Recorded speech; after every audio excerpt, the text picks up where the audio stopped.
Feel the real fear with us. প্রিয় listeners, আসসালামু আলাইকুম। দেশ ও দেশের বাইরে যেখান থেকে আফনান দ্য হরর ওয়ার্ল্ডের আজকের হরর নাইট এপিসোডের ২৭তম আয়োজনের সাথে যুক্ত হচ্ছেন বা পরবর্তীতে হবেন, সকলকে জানাচ্ছি শুভেচ্ছা ও ভালোবাসা। আশা করি সবাই ভালো আছেন, সুস্থ আছেন। প্রিয় লিসেনার্স, আমরা হরর নাইট এপিসোডের ২৬তম আয়োজনে হাসান জাহিদুর রহমান পিয়ালের একটি ঘটনা প্রচার করেছিলাম, যে ঘটনার নাম ছিল পিশাচ মায়া। আর এই এপিসোডেও আমরা এই হাসান জাহিদুর রহমান পিয়ালেরই আরও একটি দারুণ ঘটনা আপনাদের সামনে উপস্থাপন করতে যাচ্ছি। আশা করছি এই ঘটনাটিও আপনাদের সকলের কাছে ভয়ের শিহরণ জাগাতে সক্ষম হবে ইনশাল্লাহ।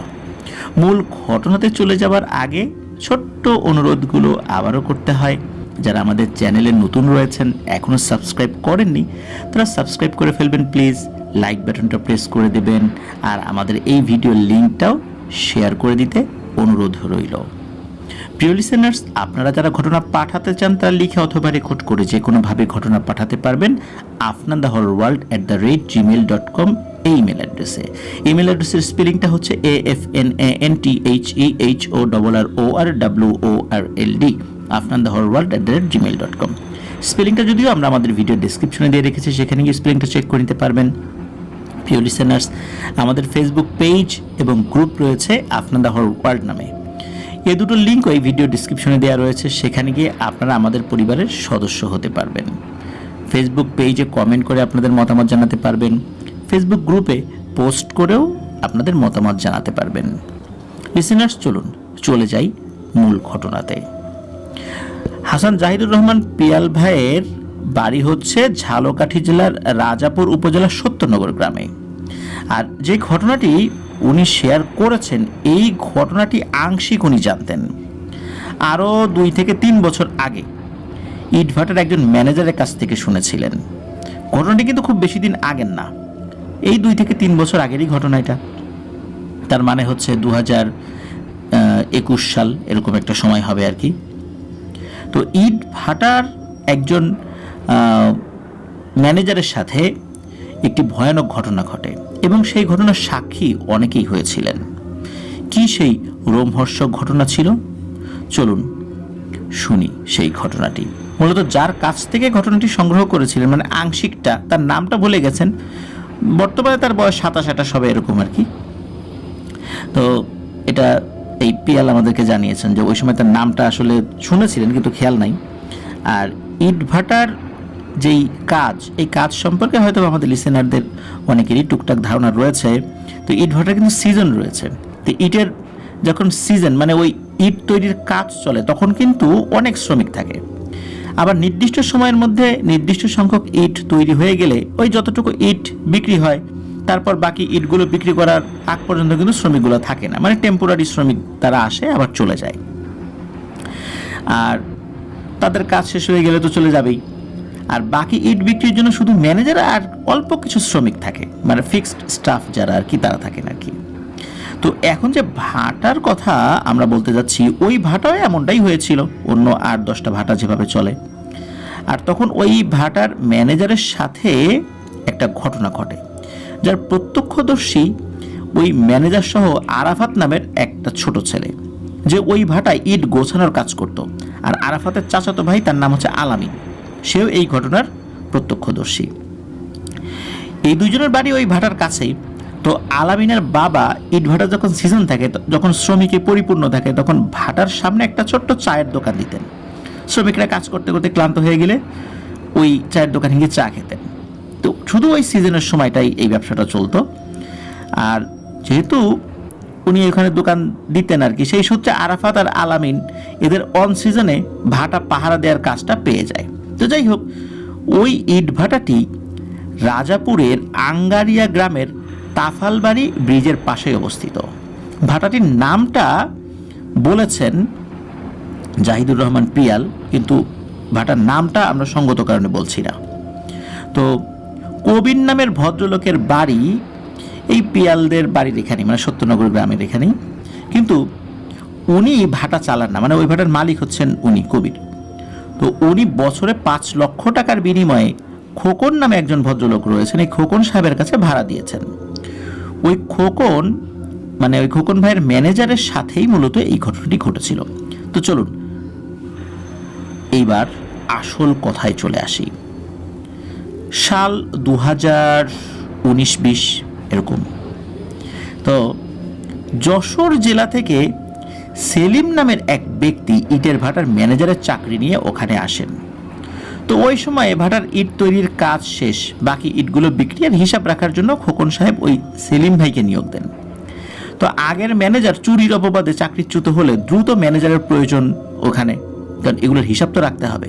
তা খোকন সাহেব ওই সেলিম ভাইয়ের মতো 25-26 বছরের একজন যুবকের কাছেই এই গুরুত্বপূর্ণ দায়িত্বটা দেন। তো ওই সেলিম ভাই কিন্তু ওই এলাকায় একদম নতুন ছিলেন, আগে কখনো এই এলাকায় আসেন নাই। আর ভাটা রিলেটেড কাজগুলো কিভাবে করতে হবে এই সম্পর্কেও তার আসলে ন্যূনতম কোনো ধারণাই ছিল না। তবে হিসাব নিকাশে সে যথেষ্ট ভালো ছিল এবং সৎ ছিল। দ্রুত সময়ের মধ্যে সে সব কাজগুলো বুঝে ফেলে এবং তার কাজও সে খুব ভালোভাবেই করছিল। ইটার বেচা বিক্রি কিন্তু ভালোই সামলাতেন তিনি। তো খোকন সাহেব তার কাজে খুবই খুশি, এভাবে সময় চলে যাচ্ছে। তো বয়স কম হলেও তার হিসাব এবং সততার জন্য খোকন সাহেব সহ এলাকার মানুষের ভালোবাসাও পেয়ে যায় খুব তাড়াতাড়ি। তা খোকন সাহেব ভাটার অফিসেই তাকে থাকার ব্যবস্থা করে দিয়েছিলেন। তো আগের ম্যানেজার অবশ্য সে তার নিজ বাড়িতেই থাকতেন। তো যাই হোক, এই সেলিম সাহেব প্রথম 10-12 দিন তার কাজ শেষ করে এই সত্যনগর চায়ের দোকানে কিছু সময় আড্ডা দিতেন, সবার সাথে একটু পরিচিত হতেন, তারপর উনি ওনার রুমে গিয়ে ঘুমিয়ে যেতেন। তো এই ভাটাটি রাজাপুর কাঠালিয়া সড়কের পাশেই অবস্থিত, আর ওই ভাটার সামনের রাস্তা রয়েছে আর 3 দিকেই রয়েছে ফসলি জমি, আর একদম কাছাকাছি অবশ্য কোনো ঘর বাড়ি নেই। ভাটার সবচাইতে কাছের বাড়ি হচ্ছে ওই যে আলামিনের বাড়ি, যার কথাটা বললাম আর কি, যে ওদের যে বাড়িটা সেটা ভাটা থেকে হেঁটে যেতে 5 থেকে 7 মিনিট লাগে। তো যাই হোক, প্রথম দিকে রাতে যখন এই সেলিম ভাই একা থাকতেন তখন তো একটু খারাপ লাগতো, এত বড় এরিয়া, লোকজন নাই, পাশে লেবারদের থাকার ঘরগুলো কিন্তু খালি, ওটা নির্দিষ্ট সময় ব্যবহার করা হয় আর কি। এখন তো লেবাররা নাই, ইট বানানো তো হয়ে গেছে, ইট পোড়ানো হয়ে গেছে, এখন হলো বেচা বিক্রি চলছে, এই জন্য লেবাররা নাই। তো চারদিকে কিন্তু নীরবতা, আর এই শুনশান নীরবতার মাঝে রাতের বেলা উনি একদমই একা। তবে হ্যাঁ, কিছু কিছু শব্দ তার কানে আসতো। শব্দ বলতে ওই রাস্তা দিয়ে রাতের বেলা চলাচল করা কিছু গাড়ির শব্দ, আর কয়েকজন পায়ে হেঁটে গেলে গল্পগুজব করতে করতে যেত। তো এই শব্দটুকু উনি পেতেন, বাস এতটুকুই শব্দ বলতে আসলে যা বোঝায় সেটাই ছিল। ওই শুনশান নীরবতা ভাঙার জন্য এই শব্দ ছাড়া আর কোনো কিছু ছিল না সেখানে রাতের বেলা।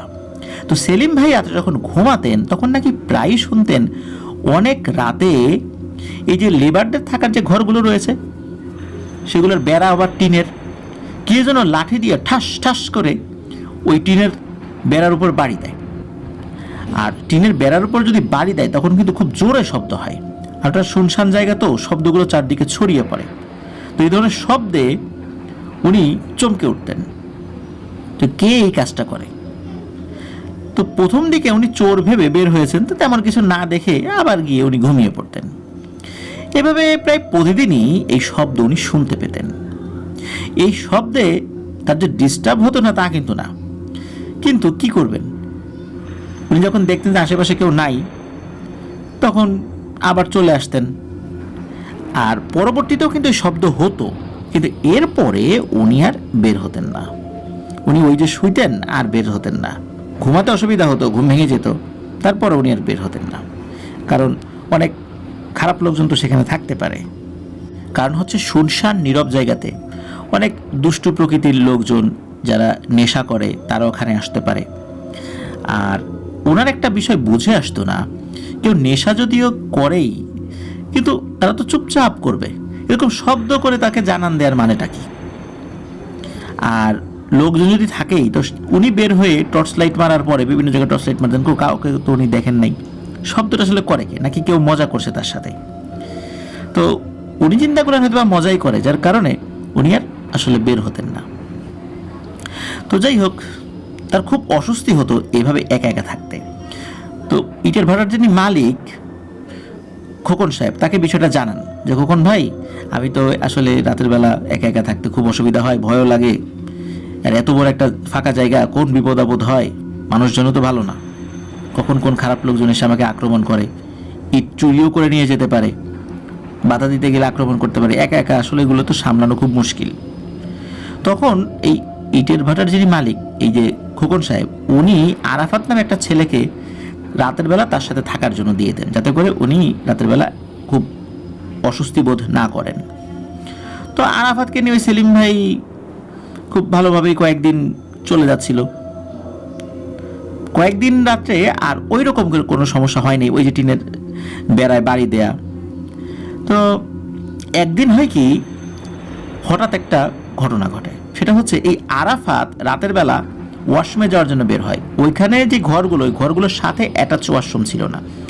ওয়াশরুম ছিল বলতে সাইডে, মানে ঘরের সাথেই সাইডে। তো এই আরাফাত ছেলেটা যখন বাইরে বের হয়েছে, তখন একটা অবয়ব সে দেখে। অবয়বটা দেখার পরে সে এই সেলিম ভাইকে ডাক দেয়। তো সেলিম ভাই বের হয়ে সেও ওই অবয়বটা দেখে চোর চোর বলে চিৎকার চেঁচামেচি শুরু করে। শুধু তাই না, ওই অবয়বটার উপরে এই আরাফাত এবং সেলিম ভাই দুজন হামলাও করে, আর ওনারা তো চিৎকার চেঁচামেচি শুরু করে দিয়েছে। তারপরে হামলা করার বলতে বোঝাচ্ছি যে ওই যে ছোট ছোট ইটের যে ভাঙার টুকরাগুলো, ছোট ছোট ঢিল, এইগুলো তো ওইটার দিকে ছুঁড়ে মেরেছে। তারপরে ছোটোখাটো কিছু লাঠি ছিল সেদিকে, সেগুলো নিয়ে ওই অবয়বটার দিকে ছুঁড়ে মেরেছে। আর এই চিৎকার করার কারণে, ওই রাতের বেলা চিৎকার দিয়েছে তো, আশেপাশের বাড়ি, মানে যেই বাড়িগুলো রয়েছে যদিও দূরে, তারপরও তারা ওই চিৎকার শুনতে পেয়েছিলেন। তারা তো অল্প সময়ের মধ্যেই লাঠি সোটা নিয়ে সবাই চলে আসছে। তো লোকজন এসে দেখে যে ওই অবয়বটা আছেই, ওই অবয়বটার পালায় না, ওখানে ঠায় দাঁড়িয়ে থাকে। তো লোকজন আস্তে আস্তে তার কাছে যায় আর কি।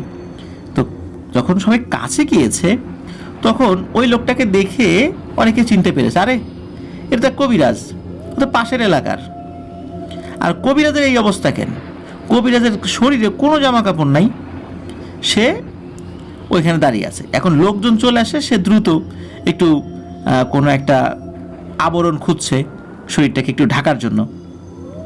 তো আরাফাত আর আলামিন আর ওই সেলিম ভাই, ওনাকেও তো ফোন করেছিল রাতের বেলাতেই, যখন চিৎকার চেঁচামেচি হয়েছে তখন ওই সময় ফোন করেছে।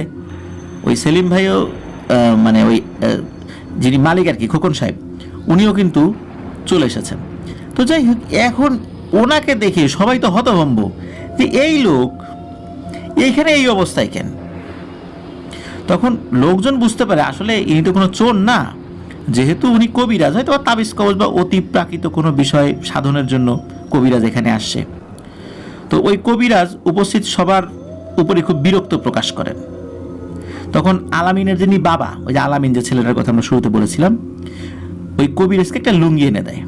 তো উনি লুঙ্গিটা পরার পর ওই আলামিনের বাবা জিজ্ঞেস করে, কি কবিরাজ ভাই, তুমি এইখানে কি করো এত রাতের বেলা? তখন ওই কবিরাজ বলে যে, দেখেন আমি কিন্তু কোনো চোর না, তাকে আপনারা সবাই বিশ্বাস করেন? তখন সবাই বলে, হ্যাঁ আপনি তো চোর না, আমরা তো জানি, তাই এত রাতে আপনি এখানে কি করতেছেন? আর এইভাবে দেখলে চোর না মনে করে করবেটাই কি? তখন ওই কবিরাজ বলে, থাক, কি করতে আসছি এগুলো শুনে আপনাদের কোনো কাজ নাই, আমি যেই জন্য এখানে আসছিলাম সেটা আর করতে পারি নাই। আর যদি আমাকে আপনারা চোর না মনে করেন তাহলে আমি এখান থেকে চলে যেতে চাই, আমার আর এখানে কোনো কাজ নাই, আমার যা ক্ষতি হওয়ার হয়ে গেছে। লোকজন ওই কবিরাজের এসব কথার কোনো আগামাথা খুঁজে পায় না। তখন ওই ম্যানেজার যিনি, মানে ওই যে সেলিম সাহেব, ওই ম্যানেজার তাকে বলে, মিয়া রাতের বেলা আসছেন, তাও আবার এই শুরুতে আসছেন, আবার এসে আবার চোটপাট দেখাচ্ছেন, চোর না, চলে যেতে চাই, আর এরকম শব্দ, মানে এমন কিছু শব্দ চয়ন করতেছেন, আপনি তো ভালোই বাটপার প্রকৃতির লোক, এত চোটপাট দেখানোর কারণ কি? যান, দ্রুত বের হয়ে যান, না হলে কিন্তু এক্ষুনি পুলিশ ডাকা হবে। ভণ্ডামির কোনো জায়গা পান না, না? এই ইট ভাটায় আসছেন রাতের বেলা আমাদেরকে বিরক্ত করার জন্য, এখানে ভণ্ডামি করার জন্য। তো এইরকমভাবে তাকে খুব গালমন্দ করেন ওই সেলিম ভাই। তো এসব শুনে কবিরাজ কোনো কথার উত্তর দেয় না। সে কি করে, তার কাছে একটা ছোট একটা ফোন ছিল, কিন্তু বাটনওয়ালা ফোন। সে ওই ফোনটা একটা জায়গায় রেখেছিল আর কি, ওই ফোনটা নিয়ে এসে কাকে যেন একটা কল দেয়। তো বোঝা গেল তার কোন এক সহচর।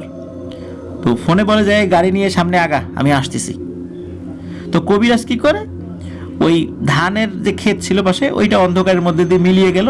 তো লোকজন দেখছে, কিছুক্ষণ পর ওই ধান ক্ষেতের ওই উল্টো পাশে বেশ খানিকটা দূরে মোটর সাইকেলের আলো দেখা যায়। তখন দূর থেকে লোকজন বুঝতে পারে যে এই কবিরাজের কোনো সহচর এসে তাকে ধান ক্ষেত যে ওই পার থেকে তাকে নিয়ে চলে যাচ্ছে। তো যাই হোক, ওই দিন যে যার মতো চলে যায়, সবাই বাড়িতে গিয়ে ঘুমিয়ে পড়ে।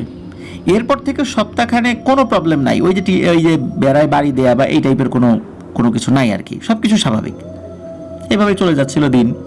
তো এর মধ্যে হঠাৎ একদিন এই আরাফাত ছেলেটা, যেটা এই সেলিম ভাইয়ের সাথে রাত্রেবেলা থাকতো, সে অসুস্থ বোধ করার কারণে ওই দিন রাত্রে আর সেলিম ভাইয়ের সাথে থাকে না, সে বাড়িতে চলে যায়। বাড়ি তো কাছাকাছি ছিল। তো সেলিম ভাই সব কাজ শেষ করে ঘুমিয়ে পড়েন। তো মাঝরাতে সেলিম ভাই ওয়াশরুমে যাওয়ার জন্য বের হয়েছেন। রাত আনুমানিক 2টো থেকে 3টার মধ্যবর্তী কোনো একটা সময় হবে আর কি। তো উনি দেখতে পান এক অদ্ভুত বিষয়। সেটা হচ্ছে ওই যে আগের দিনের মতো একটা অবয়ব দেখা যাচ্ছে, এবং সেই অবয়বটারও শরীরে কোনো জামা কাপড় নাই, এটা বোঝা যাচ্ছে। কেন বোঝা যাচ্ছে? কারণ ওই অবয়বটা ইটের ভাটার সাথে একটা লম্বা চিমনি থাকে, যেটাকে অনেকে চোঙা বলে।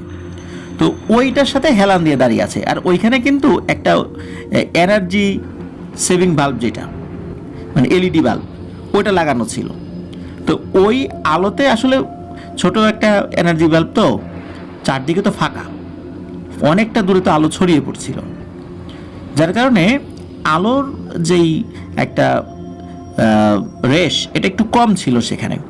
কিন্তু যতটুকুই থাকুক না কেন, দূর থেকে তো বোঝা যায়। তো উনি ওইটাতেই বুঝেছিলেন যে এই একটা লোক দাঁড়িয়ে আছে, তার শরীরে কোনো জামা কাপড় নাই। কিন্তু এইখানে সে দাঁড়িয়ে আছে কেন, উনি কিন্তু একদম স্পষ্ট দেখেছিলেন ওইটা। তো সেলিম ভাই যেই দরজাটা খুলেছেন, ওইটা কিন্তু ওই অবয়বটা শুনতে পায়। মানে যেই না দরজাটা খুলেছেন, ওয়াশরুমের দরজাটা, উনি কিন্তু দেখেছেন। উনি দেখে ওই সময় কিছু বলেন নাই। তো উনি ওয়াশরুমের দরজা খুলছেন এবং ওই দিকে তাকিয়ে আছেন যে ওই জিনিসটা কি করে। তখন সেলিম ভাই বুঝতে পারেন ওই অবয়বটা আসলে এই যে মাত্র ওয়াশরুমের দরজা খোলার যে একটা ঘটাং করে শব্দ হয়েছে, ওয়াশরুমটা কিন্তু পাকা ওয়াশরুম আর কি, ওইটার স্টিল দরজা যে সিটকেনি, ওইটাও তো লোহার হয়, ওইটা কিন্তু খুললে লাগালে ঘটাং করে শব্দ হয়।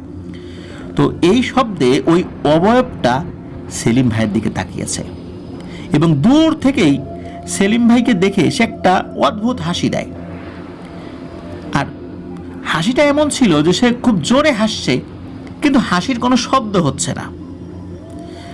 আর ওইখানে ছোট্ট একটা শব্দ হলেও কিন্তু শোনা যায়, চারদিকে ফাঁকা তো, শুনশান নীরবতা। কিন্তু ওই অবয়বটা যে হাসছে, এই হাসির কোনো সাউন্ড নাই। তো সেলিম ভাইও ওয়াশরুমে না গিয়ে ওই অবয়বটার দিকে তাকিয়ে আছে, এরকম চোখাচোখি প্রায় 2 থেকে 3 মিনিট হয়। তারপর যেটা হয় সেটা হচ্ছে ওই অবয়বটা লাফিয়ে, ওই ইটভাটার কিন্তু বিভিন্ন মুখ আছে, যেই মুখ দিয়ে কিন্তু খড়ি ঢোকানো হয়। তো তখন তো আর ইটভাটা আগুন জ্বলছিল না, ওই রকম একটা চুলার মুখের মধ্যে লাফ দিয়ে চলে যায়। তখন কিন্তু বেশ রাত। তো সেলিম ভাই এই বিষয়টা দেখে খুব ভয় পান। তো এই বিষয়টা নিয়ে ভয় পেলেও উনি আর ওয়াশরুমে ঢোকেন নাই। মানে ভয় তো পেয়েছেন, কিন্তু বিষয়টা নিয়ে আর ভাবেন নাই। এই কারণে ভাবেন নাই যে এই বিষয়টা নিয়ে এখন ভাবলে ওনার রাতের ঘুম হবে না।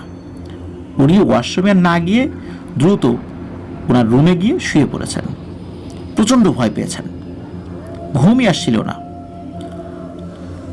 বেশ কিছুক্ষণ পর উনি শুনতে পান তার যেই ঘরে উনি আছেন, সেই ঘরের পাশে শ্রমিকদের থাকার যে টিনের ঘরগুলো ছিল, ওইগুলোতে ওই যে আগের মতো কেউ যেন লাঠি দিয়ে জোরে জোরে বাড়ি দিচ্ছে। আগে তো 1টা 2টা দিত, এখন 2-3 সেকেন্ড পর পর ঠাস ঠাস করে বাড়ি দিচ্ছে।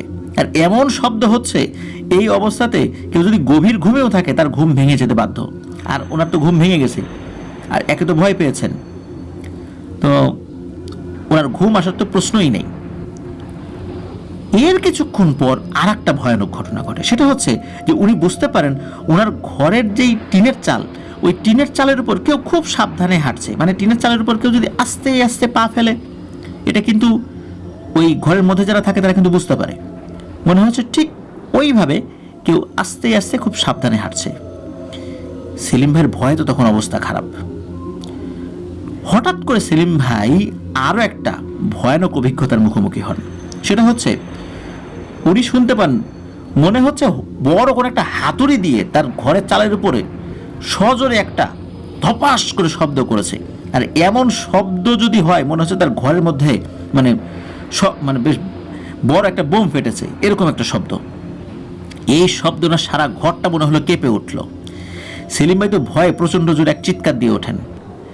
আর উনি ভাবছেন যে এত জোরে আঘাত করলে তো এই টিন ভেদ করে যেই জিনিসটা দিয়ে আঘাত করছে সেই জিনিসটা তো ঘরের মধ্যে ঢুকে যাওয়ার কথা। তো এসব উনি ভাবছেন। এই ভাবতে ভাবতে হঠাৎ করে উনি আরও একটা বিষয় শুনতে পান। সেটা হচ্ছে ওনার কাছে মনে হচ্ছিল ওনার চালের এক পাশে একটা টিন উপড়ে ফেলার চেষ্টা করা হচ্ছে। উপড়ে ফেলতে গেলে টিনের যে কটমট কটমট শব্দ বা একদম ঝনঝন শব্দ হয় না, ওই রকম শব্দ হচ্ছে। উনি তো প্রচণ্ড ভয় আছেন। উনি চিন্তা করেছেন তাকে হত্যা করার উদ্দেশ্যে কেউ এখানে আসছে। কারণ হচ্ছে একে তো উনি একা থাকেন, আর এখানে লোক থাকার কারণে অনেক চোর ডাকাত এখানে এসে ইট চুরি করতে পারে না। তার উপর কিছুদিন আগে একটা ঘটনা ঘটেছে, এক কবিরাজের সাথে তার উত্তপ্ত বাক্য বিনিময় হয়েছে। উনি ঢিল ছুঁড়েছেন, লাঠি ছুঁড়েছেন, সে আঘাত পেয়েছে। তো সেও যেভাবে তার দিকে তাকিয়েছিল সেও প্রতিশোধ নেবে বলে মনে হয়েছে। তো চিন্তা করছে সে হয়তো বা কোনো লোক পাঠিয়েছে, আর এই লোক তাকে এখন ক্ষতি করার জন্য আসছে। তা না হলে এই টিনের চাল উপড়ে ফেলবে। আর দেখে তো একদম স্বাভাবিক মানুষের মতোই মনে হয়েছে। মানে দূর থেকে ওই যে অভাবটা চিমনির সাথে মানে হেলান দিয়ে দাঁড়িয়েছিল, তারপরে হেসে দিল, এই সমস্ত উনি চিন্তা করছেন। তবে ওনার এই চিন্তা অল্প সময়ের মধ্যেই অন্যদিকে মোড় নেয়। সত্যি সত্যি একটি টিন উপড়ে ফেলা হলো, তবে পুরো টিন না, টিনের একটা অংশ উপড়ে ফেলা হলো। আর উপরে কিন্তু ফাঁকা হয়ে গেল। ওই ফাঁকা দিয়ে উনি যখন তাকিয়েছেন তখন উপরে তারা দেখা যাচ্ছে। আকাশ তো ওই সময় পরিষ্কার ছিল, উপরে তারাটা দেখা যায়, বোঝা যাচ্ছে যে টিনের চালের ওই অংশটা একদম ফাঁকা হয়ে গেছে। আর উনি হঠাৎ করে আরও একটা ভয়ানক জিনিস দেখতে পান। উনি দেখেন একটা টাক মাথা, মানে মাথায় কোনো চুল নাই, এইরকম একটা মাথা ওই ফাঁকা দিয়ে ভেতরে ঢোকার চেষ্টা করছে। আর ওনার রুমে তো তখন লাইট জ্বালিয়ে রেখেছিলেন আর কি। ওই লাইটের আলোতে উনি স্পষ্ট দেখতে পেলেন যে মাথাটা ভেতরে ঢোকার চেষ্টা করছে, ওইটার মুখমণ্ডলটা না আগুনে ঝলসানো। আর এমনভাবে ঝলসানো, অনেক সময় আমরা যদি গরম কোনো জিনিস চূড়া থেকে নামাই সেটা দিয়ে ধোঁয়া ওড়ে না, ওর মুখমণ্ডল দিয়ে ধোঁয়া উঠছে। তার মানে সদ্য ওই মুখমণ্ডলটা পুড়েছে, ধোঁয়া উঠছে। এইরকম একটা মাথা ওই ছিদ্র দিয়ে, মানে যতটুকু ফাঁকা হয়েছে ওই দিক দিয়ে মাথাটা ঢুকছে। মাথাটা ঢুকলো, বডিটা ওইভাবে দেখা যাচ্ছে না। আর মাথাটা ঢোকার পর এই সেলিম ভাইয়ের দিকে এক দৃষ্টিতে তাকালো কয়েক সেকেন্ড, আর তারপরেই সে হাসা শুরু করলো। এমন হাসি যে হাসির কোনো শব্দ নাই, দাঁত বের করে খিলখিলিয়ে হাসছে, কিন্তু হাসির কোনো শব্দ হচ্ছে না। লিসেনার্স, একবার ভাবুন তো, কেউ আমাদের সামনে জোরে জোরে হাসছে কিন্তু কোনো সাউন্ড হচ্ছে না। গভীর রাত্রে এই ধরনের একটা বিভৎস চেহারার কেউ যদি এভাবে হাসে তাহলে মানুষের কেমন লাগতে পারে? এই সময় যেটা হয়, সেলিম ভাইয়ের তো মনে যে দোয়া দুরুদ জানা ছিল ওনার মনের মধ্যে, এগুলো পড়ার কথা ওনার মনে আসছিল না। কারণ এই ধরনের সিচুয়েশন উনি কি করবেন এটা উনি বুঝতে পারছিলেন না।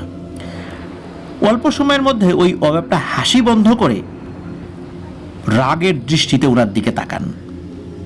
আর ওই যে টিনের যেই অংশটুকু তুলে ফেলেছিলেন ওইটা কি করেছেন, ওই ছিদ্র দিয়ে ঢুকিয়ে ওনার দিকে ছুঁড়ে মেরেছেন। তো ঘটনার আকস্মিকতায় সেলিম ভাই জ্ঞান হারিয়ে ফেলেন। এরপরে কি হয়েছে ওনার মনে নেই। পরের দিন এই সেলিম ভাই ওনার জ্ঞান ফেরে হচ্ছে এই বাইরে খোকন সাহেব, যিনি আর কি এই বিষয়ের মালিক, ইটভাটার মালিক, তার শব্দে প্রচণ্ড জোরে চিৎকার করে ডাকাডাকি করছেন, ওনার রুমের দরজা ধাক্কাচ্ছেন। তো এই সমস্ত চিৎকার চেঁচামেচিতেই এই সেলিম ভাইয়ের জ্ঞান ফেরে। উনি ওঠেন, ওঠার পর উনি দরজা খোলেন। তো খোকন সাহেব ভেবেছেন যে সেলিম ভাই হয়তো বা কোনো নেশা টেশা করছিল, ঘুম ভাঙছে না। তো উনি একটু রাগান্বিতভাবে বলেন যে, কি সেলিম, কি করছো, এতক্ষণ ধরে ডাকছি শোনো না, নেশা টেশা করছো নাকি? এরপরে এই খোকন সাহেবকে উনি রাতের সব কথা খুলে বলেন। তো খোকন সাহেব উনি বলেন যে, তুমি তো বলছো যে তোমার রুমের টিনের চাল খুলে ফেলেছে, কই চাল তো ঠিকই আছে। তো সেলিম ভাই অবাক হন, আরে তাই তো, চাল তো একদম স্বাভাবিক, এখানে তো কোনো কিছুই হয় নাই, আর এত ভারী কোনো জিনিস দিয়ে আঘাত করা হয়েছে তাহলে তো টিনের কোনো জায়গায় থেতলে যাওয়ার কথা, সেটারও কোনো চিহ্ন নাই। তো খোকন সাহেবের বিশ্বাস ছিল সেলিম ভাইয়ের উপর। তিনি সেলিম ভাইকে বলেন, হয়তো তুমি খারাপ স্বপ্ন দেখেছো, যাই হোক একা একা থাকতে হবে না, আরাফাত যেদিন না থাকবে ওই দিন তুমি আমার বাসায় গিয়ে ঘুমাবে। তো সেলিম ভাইকে খোকন সাহেব এই সমস্ত ভয়ের ঘটনা ভুলে গিয়ে কাজে মনোনিবেশ করতে বলেন। তো সেলিম ভাইও খোকন ভাইয়ের কথা মতো আসলে সব কিছু মেনে নিয়ে কাজে মনোনিবেশ করলো। এসব নিয়ে আসলে চিন্তা আসাটাই তো স্বাভাবিক, তাই না?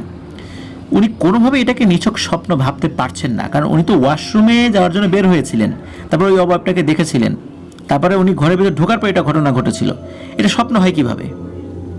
তো আসলে কিভাবে এটা হয় এইসব উনি ভাবতে ভাবতে কাজ করছিলেন। তো উনি যে ইটের যে লাইনগুলো এগুলো ঘুরে দেখছিলেন সব ঠিকঠাক আছে কিনা। উনি গুনতে গুনতে ওই অবয়বটা যে চুলার মুখে লাফ দিয়ে ঢুকেছিল ওই জায়গাটাতে যান। চিন্তা করেন রাতের বেলা তো এদিক দিয়ে ঢুকেছিল। উনি যখনই ওখানে গিয়েছেন হঠাৎ করে ওই নিচ থেকে একটা লম্বা হাত খপ করে এই সেলিম ভাইয়ের হাত ধরেছে। এটা কিন্তু দিনের বেলার ঘটনা। হাত ধরেছে এবং ওই গর্তের মধ্যে তাকে টেনে নিয়ে যাওয়ার চেষ্টা করছে। সেলিম ভাই তো প্রচণ্ড জোরে চিৎকার চেঁচামেচি শুরু করছেন। তখন কিন্তু একদম মাঝ দুপুর 11:30, 12টা বা 12:30 মতো বাজে। তো উনি চিৎকার চেঁচামেচি শুরু করছেন। ওই সময় কিন্তু এই যে খোকন সাহেব উনি এই ইটভাটার অফিসেই ছিলেন। কিছু কাস্টমারও আসছেন, তাদের কাছে কিছু টাকা পয়সা পাওনা ছিল, সেগুলো হিসাব নিকাশ করছেন, চা খাচ্ছিলেন ওই সময়। তো এই চিৎকার শুনে এই খোকন সাহেব এবং ওই কাস্টমার তারাও দৌড়ে বাইরে বের হয়ে আসেন এবং তারা দেখতে পান যে কিছু একটা এই সেলিম ভাইকে এই ইটভাটার চুলার মধ্যে টেনে নিয়ে যাওয়ার চেষ্টা করছে। আর সেলিম ভাই অন্য আর একটা হাত দিয়ে ওখানে থাকা বেশ ভারী একটা গাছের গুড়ির সাথে শেকড় ছিল। ইটভাটায় কিন্তু এরকম শেকড় সহ শুকনা গাছ ফেলে দেওয়া হয় আর কি। তো ওই জিনিসটা আর এক হাত দিয়ে কোনো রকম করে ধরে রেখেছেন, তবে বেশিক্ষণ ধরে রাখতে পারবেন না। তো ওনারা তো দ্রুত ওইখানে চলে যান এবং দ্রুত যে সেলিম ভাইকে আগে ধরেন। ওনারা কিন্তু যখনই ধরেছেন ওনারা ওই হাতের কবজিটা কিন্তু দেখেছেন যে সেলিম ভাইয়ের হাতে একটা আর একটা হাত ধরে রেখেছে, কিন্তু ওই হাতটা অন্যরকম, দেখে মনে হয় না কোনো মানুষের হাত এটা হতে পারে। আর ওনারাও কিন্তু ওই নিচ থেকে যে টান, এই টানটা অনুভব করেছিলেন। ওনারাও অনেক চেষ্টা করেন, তবে অল্প সময় চেষ্টা করতে হয়েছিল। হঠাৎ করেই ওই অদৃশ্য শক্তিটা সেলিম ভাইয়ের হাতটাকে ছেড়ে দেয় আর সেলিম ভাই ওখানেই অজ্ঞান হয়ে যান। কেউ কেউ বলছিল হয়তো চিতায় ধরেছে, মানে চিতা বলতে চিতাবাঘ, গ্রামের ভাষায় আসলে চিতাবাঘ অনেকে বলে। চিতাবাঘ তো আসলে এখানে থাকে না, কারণ ইট ভাটা যখন পরিত্যক্ত বলতে বোঝাচ্ছি আর কি, ইট পুরানো হয়ে যায়, একদম আগুন ঠান্ডা হয়ে যায়, তখন ওইখানে বিভিন্ন জায়গায় কিন্তু অনেক ফাঁক ফোকর থাকে। ইটগুলোতে একটা সারিবদ্ধভাবে রাখা হয়, এরপরে আগুন জ্বালানো হয়। তো ওই সময় কিন্তু বিভিন্ন ধরনের মেছো বাঘ এই টাইপের জিনিস কিন্তু ওখানে আসে। তো গ্রামীণ ভাষায় ওটাকে আসলে চিতাবাঘ বলে, আসলে তো এটা চিতাবাঘ না আর কি। তারপরে খাটাস বলি, বন বিড়াল বলি, এই জিনিসগুলো কিন্তু ওইখানে আসে নাকি ওই সমস্ত জায়গায়। তো ওনারা ওইটাকে চিতা মনে করে, কিন্তু চিতা যদি হয় বা ওই আমি বন বিড়ালই ধরি, বা এইগুলা কি মানুষের মতো হাত হয়? তারা কি ওইভাবে ধরে টানতে পারে? তো যাই হোক, সবাই চিন্তা করেন যে এইগুলোর এই ইট ভাটা তো এখন তো ইট পোড়ানো হচ্ছে না, এখন তো বিক্রির সময়, মনে হচ্ছে এই টাইপের কোনো প্রাণী এখানে বাসা বেঁধেছে আর সেলিম ভাইকে নাগালে পেয়ে তাকে শিকার বানাতে চেয়েছে। তো যাই হোক, ওনারা যেই বিষয়টাই ভাবেন না কেন, যখন সেলিম ভাইয়ের জ্ঞান ফেরত আসে তখন এই খোকন ভাই সহ সবাইকে বলেন। খোকন সাহেবের বিশ্বাস হলেও অন্য লোকেরা তারা এটা নিয়ে হাসাহাসি করে। ওনারা দূর থেকে আসছেন, ওনারা ইট কিনতে আসছেন, তো ওনারা এই বিষয়টা বিশ্বাস করতে পারছিলেন না। এটাও বলছিলেন যে ওই নিচে কোনো লোকটোক ছিল, হয়তো ওর সাথে মজা করেছে আর কি। তো ওনারাও কিন্তু ওই টানটা অনুভব করেছিলেন। তো সেলিম ভাইকে খোকন সাহেব কিন্তু বিশ্বাস করেন, আর এই কারণে সেলিম ভাইয়ের কথা উনি একদম প্রতিটা ওয়ার্ড বাই ওয়ার্ড বিশ্বাস করেছিলেন। এই কারণেই এই খোকন সাহেব সেলিম ভাইকে নিয়ে একটা হুজুরের কাছে যান, আর তখনই কিন্তু এই বিষয়টা ওই এলাকায় রটে যায়। আর এই বিষয়টা যখন রটে যায় তখন এই যে হাসান জাহিদুর রহমান পিয়াল সহ আরও অনেকেই কিন্তু এই ঘটনা ওনারা জানতে পারেন। তো যাই হোক, হুজুরের কাছে গিয়ে সব ঘটনা খুলে বলেন। হুজুর ঘটনা শুরুর আগের ঘটনাটিও শোনেন যে কি হয়েছিল। ওই যে রাতের বেলা কবিরাজ আসছিল, তখন হুজুর সব শুনে বলেন যে দেখেন, আমার কেন জানি মনে হচ্ছে ওই কবিরাজ এই সেলিমের উপর কালো জাদু করেছে। আমাকে একদিন সময় দেন, কালকে সকালে আপনারা আসেন, দেখি কোনো খোঁজ খবর পাই কিনা। পরের দিন সকালবেলা তারা হুজুরের কাছে গেলে হুজুর তাদেরকে বলেন, দেখেন আমার কিছু জিন বন্ধু আছে, তারা আমাকে অনেক কাজে সাহায্য করে, অনেক তথ্য এনে দেয়। ওদের মারফত আমি একটা বিষয় জানতে পেরেছি। আপনাদের ইট ভাটায় ওই যেই রাতে কবিরাজ এসেছিল ধরা পড়ে যায়, সে হচ্ছে প্রেত বিদ্যায় সিদ্ধহস্ত, আর ওর সাধনা করার জন্যই ওই রাতে এখানে এসেছিল। আর ওই সাধনার মাধ্যম দিয়ে এইখানে কিছু পিশাচ ছিল, এইগুলোকে বশ করতে চেয়েছিল। আর ওই যে টিনের চালে বা বেড়ায় যে শব্দটা হতো ঠাস ঠাস করে, এগুলো মূলত এই ইট ভাটার আশেপাশে থাকা দুষ্টু পিশাচটাই করত, তবে খুব বেশি ক্ষতি করতো না। ওরা তো নির্জন জায়গা খোঁজে, আর এই কবিরাজও এমন একটা নির্জন জায়গা বেছে নিয়েছিল যে তার সাধনা খুব ভালো করে যেন করতে পারে, আর এখানে থাকা পিশাচদেরকেও সে বশীভূত করতে পারে। কিন্তু ঘটনা যেটা হয়েছে সেটা হচ্ছে যে আরাফাত ছেলেটা যখন বের হয়েছে ওয়াশরুমে যাওয়ার জন্য, তখন সে হঠাৎ করে একটা অবয়ব দেখে ফেলেছে। এরপর সেলিম সাহেব বের হয়ে আসছেন, চিৎকার চেঁচামেচি হয়েছে, লোকজন আসছে, তার গায়ে লাঠি লেগেছে, ইট লেগেছে, যার কারণে সে খুব ক্ষিপ্ত। আর এই কারণেই সে এই সেলিমের উপর কালো জাদু করেছে। আর ওই জায়গায় এমন অনেক খারাপ জিনিসেরই বসবাস রয়েছে, আর অধিকাংশ ইটের ভাটাই নাকি এরকম থাকে, এটাও বলেন। রাতে মানুষের আনাগোনা কম হয় দেখে এই ধরনের জিনদের বসবাসের উপযুক্ত জায়গা হচ্ছে এই ধরনের ইটভাটাগুলো। যাই হোক, ওই কবিরাজ সেলিমের উপর নাকি খুবই শক্তিশালী একটা বদ জিন চালান করে দিয়েছে। এখন যদি সেলিমকে তার নিজ এলাকায়ও পাঠানো হয়, তবুও ওই জিন তার পিছু ছাড়বে না। আর এই বিষয় নিয়ে খুব তালগোল পাকিয়ে ফেললে এই ইটভাটার সাথে সংশ্লিষ্ট সবাইকেই ওই দুষ্টু জিনটা ক্ষতি করবে। তখন হুজুর পরামর্শ দেন, আপনারা চুপি চুপি এটার চিকিৎসা করান। মানুষ যতটুকু জানছে, এর থেকে বেশি আর জানানোর দরকার নেই। আপনারা এটা নিয়ে আর কোনো কথা বলেন না, ধরে নেবেন যে কিছুই হয় নাই, এটা মানুষকে বুঝতে দিবেন। তো হুজুরের কাছে চিকিৎসা চাইলে হুজুর এই সেলিম সাহেব এবং আরাফাত, কারণ আরাফাতও প্রথম তো ওই অবয়বটাকে দেখেছিল, মানে ওই যে কবিরাজকে, আরাফাতকেও ক্ষতি করতে পারে, তো আরাফাতকে কিছু রুকিয়া করে দেন এবং কিছু আমল শিখিয়ে দেন, এবং উনি নিজে ওই ইটভাটায় এসে ইটভাটা বন্ধ দিয়ে যান, মানে রুকিয়া করে বন্ধ দিয়ে যান। এরপর থেকে সেলিম ভাই একটু স্বাভাবিক হন। আর সেলিম ভাই আর একা থাকতেন না, সাথে আলামিন বা আরাফাত সবসময় কেউ না কেউ থাকতো। আরাফাত না থাকলে আলামিন, আলামিন না থাকলে আরাফাত, সবসময় কেউ না কেউ তার সাথে থাকতোই। ঘটনা কিন্তু এখানে শেষ না। এরপর অন্য একটা সমস্যা শুরু হয়। এই খোকন সাহেবের ভাটায় হঠাৎ করেই বেচা বিক্রি একদম খারাপ হয়ে যায়। আর ভর দুপুরে বা সন্ধ্যার একটু আগে আগে এই আরাফাত, সেলিম এবং আলামিন তিনজনই অদ্ভুত একটা জিনিস দেখতো একটা পিকআপ ইট নেওয়ার জন্য ওই ভাটার রাস্তা ধরে আসছে, কিন্তু ভাটার এরিয়া বা হুজুর যতটুকু বন্ধ করে দিয়েছেন ওই পর্যন্ত আসে। অমনি সেই পিকআপ বা ট্রাকটা উধাও হয়ে যায়, মানে চোখের সামনে নাই হয়ে যায়। এটা কিভাবে সম্ভব? একটা পিকআপ বা ট্রাক আসছে, ভাটার কাছাকাছি আসলো, এরপর হঠাৎ করে উধাও হয়ে গেল। ওই যতটুকু বন্ধ দিয়েছিলেন ওই পর্যন্ত আসতে পারে। আর বেচা বিক্রি বন্ধ, কেউ যদি ট্রাক পাঠায় বেচা বিক্রি হয় তাই তো ভালো, কারণ তাদের বেতনটাও তো ইট বিক্রির টাকা থেকেই হবে, তাই না? ওরাও তো চাইতেন যে বেচা বিক্রি হোক। কিন্তু এটা কেন হঠাৎ করে অদৃশ্য হয়ে যেত? আসতো একটা স্বাভাবিক ট্রাক আর অদৃশ্য হয়ে গেল, এটা কি সম্ভব? এরপরের ঘটনাটা খুবই রহস্যময়। এই খোকন সাহেব এবং সেলিম এই দুইজনের পৃথক পৃথক ফোন নাম্বার ছিল।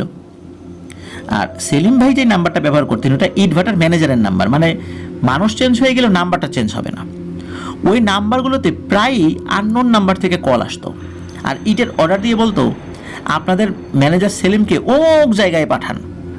তাদের দেওয়ার ঠিকানাগুলো নাকি অস্বাভাবিক ছিল, একদম অচেনা কোনো জায়গায় পাঠাতে বলতো, যেমন নদীর পাড়ে, মাঠের ভিতরে।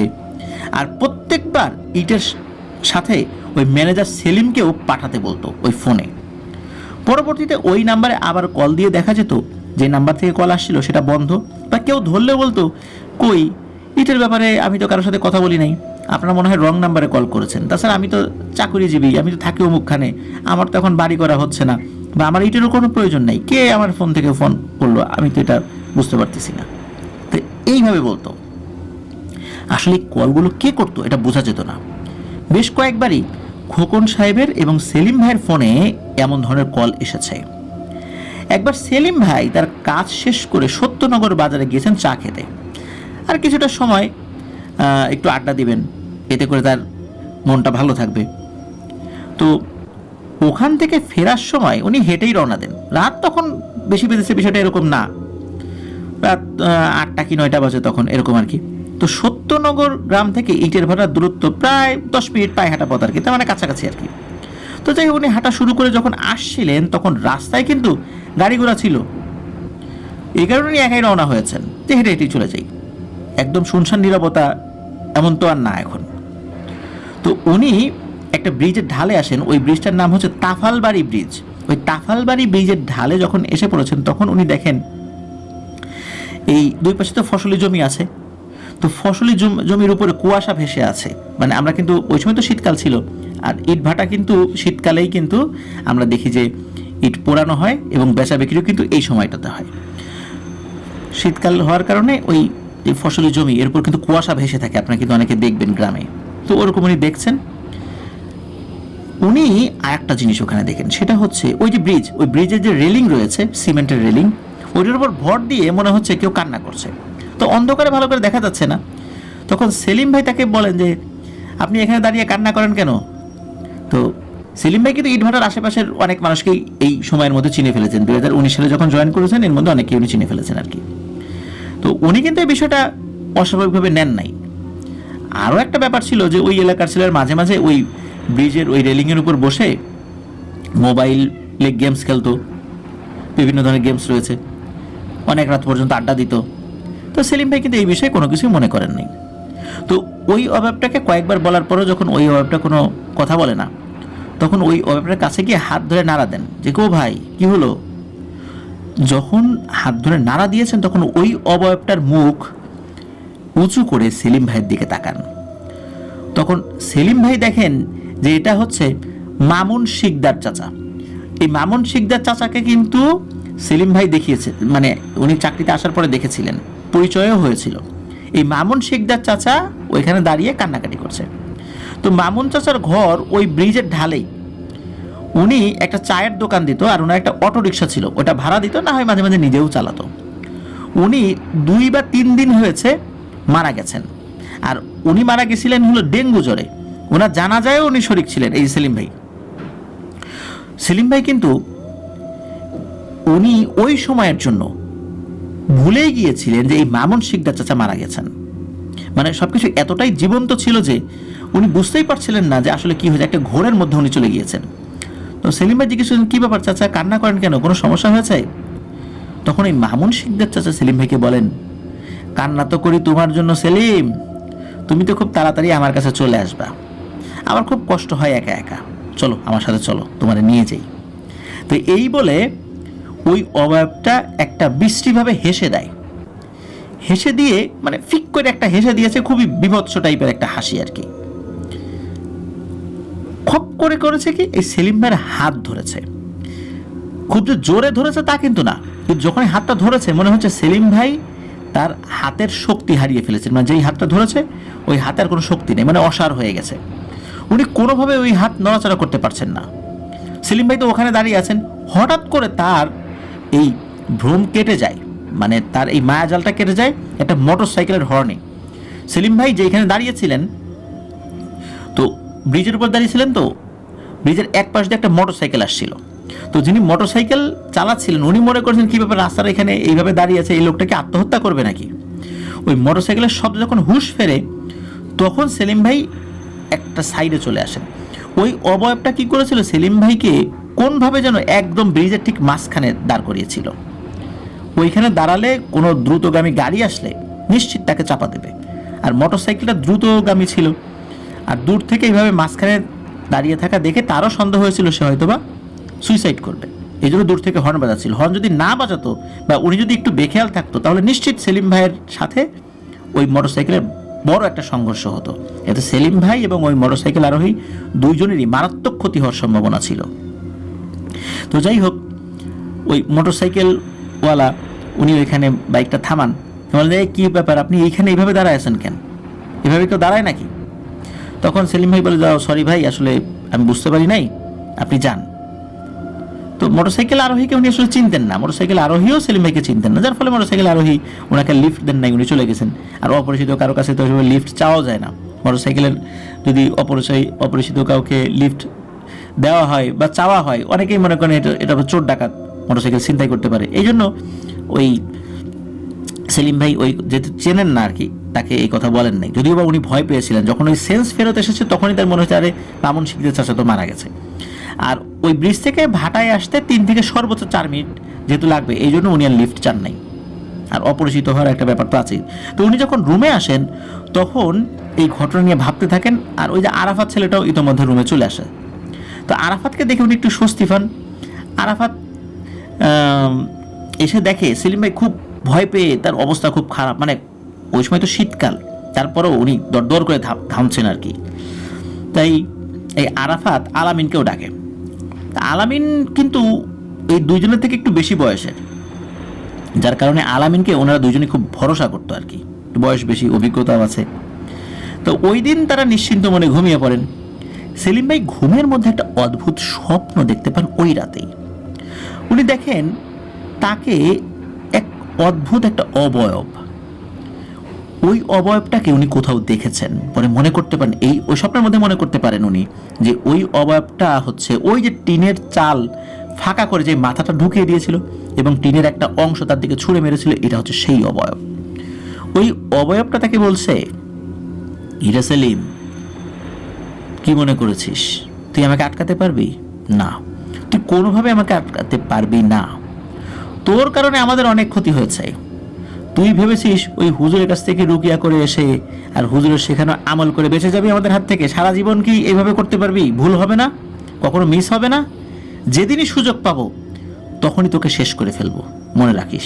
আর তোকে যারা যারা সাহায্য করেছে তাদের কাউকেই শান্তিতে থাকতে দেব না। এই বলে ওই অবয়বটা তার দিকে কিছু একটা ছুঁড়ে মারে, আর ছুঁড়ে যেহেতু মেরেছে ওই স্বপ্নের মধ্যে উনি চমকে ওঠেন। চমকে ওঠার কারণে তার ঘুমও ভেঙে যায়।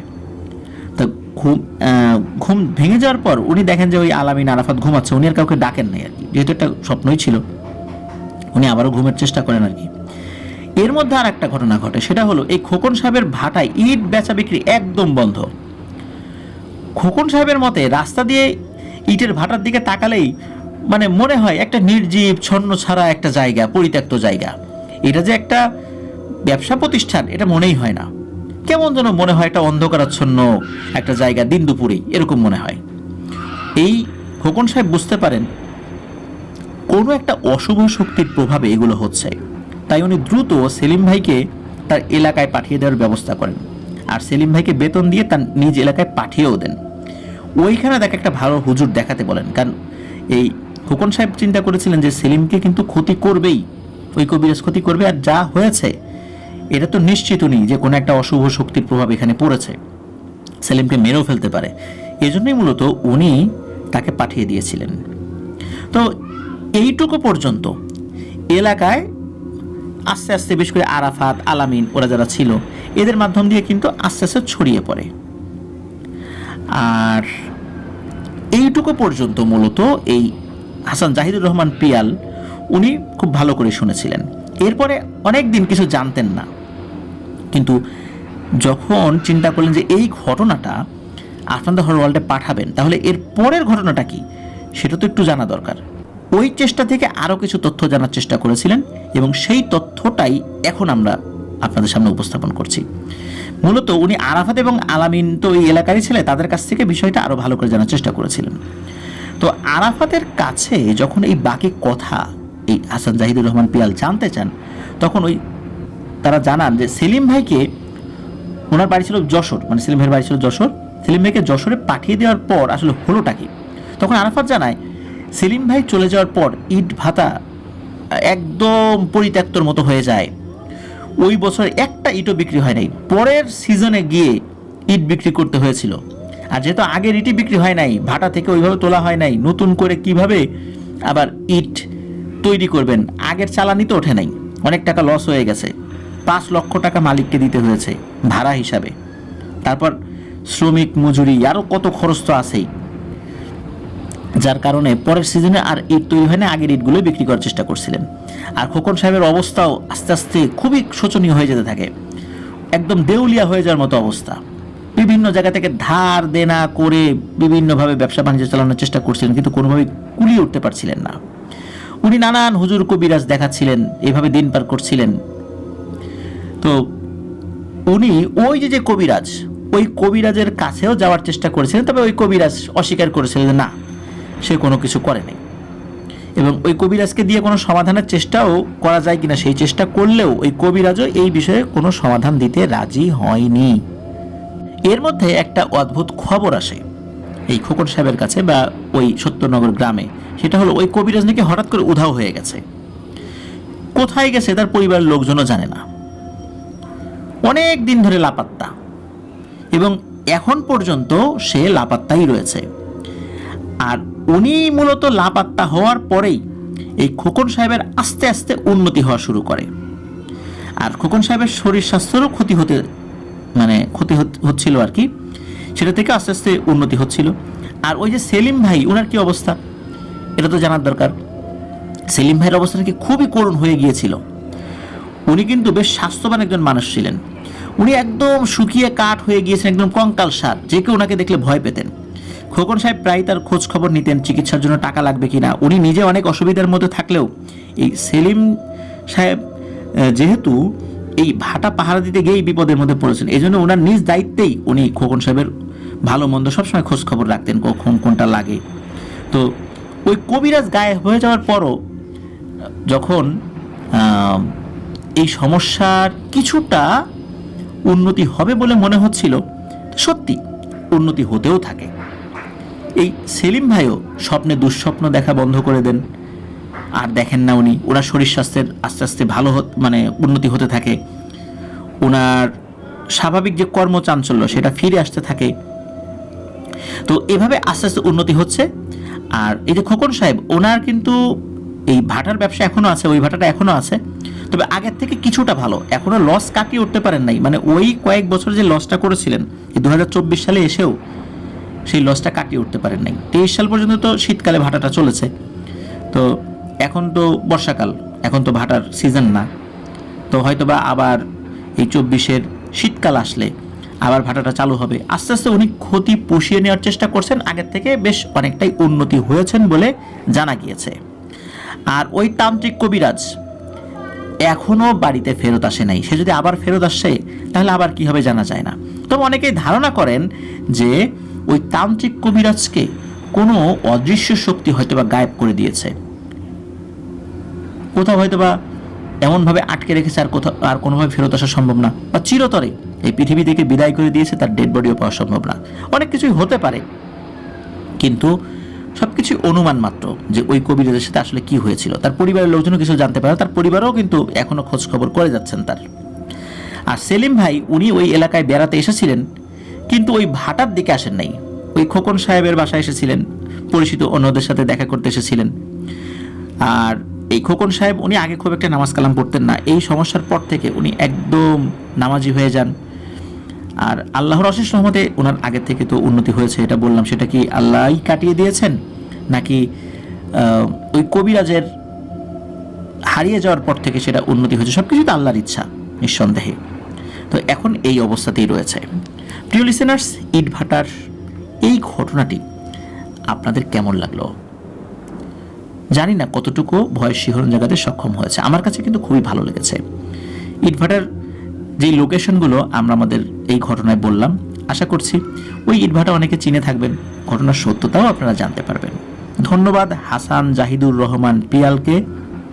গতবার আমি যখন হাসান জাহিদুর রহমান পিয়ালকে ফোন দিয়েছিলাম তখন উনি তাবলিগে যাচ্ছিলেন, ওই সব কিছু গোছানোর কারণেই বেশ ব্যতিব্যস্ত ছিলেন। ওই অবস্থায় তার সাথে আমি ঘটনা নিয়ে কথা বলেছিলাম। ধন্যবাদ হাসান জাহিদুর রহমান পিয়ালকে। পরপর 2টি এপিসোডে আপনার যে 2টি ঘটনা আমরা প্রচার করলাম, আশা করছি প্রথম ঘটনাটি তো নিঃসন্দেহে পিশাচ মায়া ঘটনাটি লিসেনাররা পছন্দ করেছেন, আর এই ঘটনাটিও ইনশাল্লাহ সকলেই পছন্দ করবেন। প্রিয় লিসেনার্স, আমাদের কিন্তু আরও একটি ইউটিউব চ্যানেল রয়েছে আফনান্স বি নামে, যেটা লিঙ্কও আমাদের এই ভিডিও ডেসক্রিপশনেই দেওয়া রয়েছে।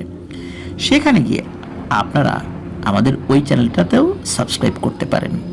সেখানে কোনো হরর কন্টেন্ট আপলোড না করা হলেও শিক্ষামূলক, ট্রাভেলিং, ব্লগিং এই ধরনের কন্টেন্টগুলোই আপলোড করে থাকি। প্রিয় লিসেনার্স, আজকের এপিসোড এ পর্যন্তই। সবাই ভালো থাকবেন, সুস্থ থাকবেন, আমার জন্য দোয়া করবেন, আমার পরিবারের জন্য দোয়া করবেন, আপনাদের জন্য দোয়া রইল, আপনাদের পরিবারের প্রত্যেকের জন্য দোয়া রইল, আমাদের বাংলাদেশের জন্য দোয়া রইল। সবাই আমাদের দেশের জন্য দোয়া করবেন। আল্লাহ যেন আমাদের সবাইকে ভালো রাখেন, সুস্থ রাখেন, নিরাপদে রাখেন, আফনান দ্য হরর ওয়ার্ল্ডের সাথে রাখেন। আসসালামু আলাইকুম।